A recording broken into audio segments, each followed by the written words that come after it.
Today's topic is very sensitive pero dapat man lang gid siguro nga may mga realization ni sila ang mga amo ni nga klase ka tawo. Mga hage, cheating in any form, whether sa relationship man na, sa work, sa personal commitment, or bisan sa school, taksil man na Japon ang tawag, paririho lang na sila.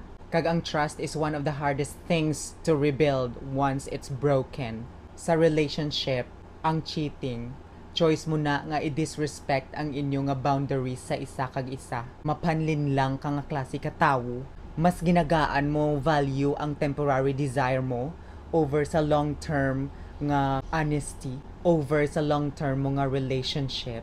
Yuck. Kadiri sa imo nga klase ka tawo, higko kabatasan.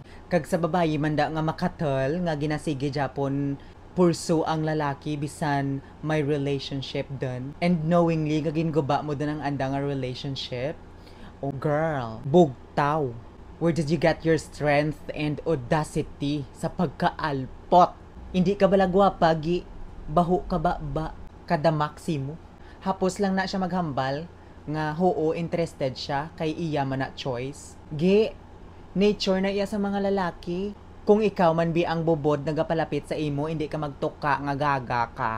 Oo, may choice na ang mga lalaki, pero you, knowingly joining that choice, makes you part of that betrayal. Respetuha man ang kaugalingon mo, hagi.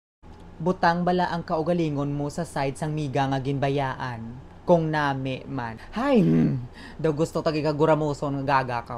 Gai man respect ang imo isig kapariho nga babayi, not to put them in the pain you wouldn't want for yourself, 'di ba? Hapos mo lang na siya nga nakwa, hapos man lang na siya nga kwaon sa imo. If he cheats with you, he can just as easily cheat on you.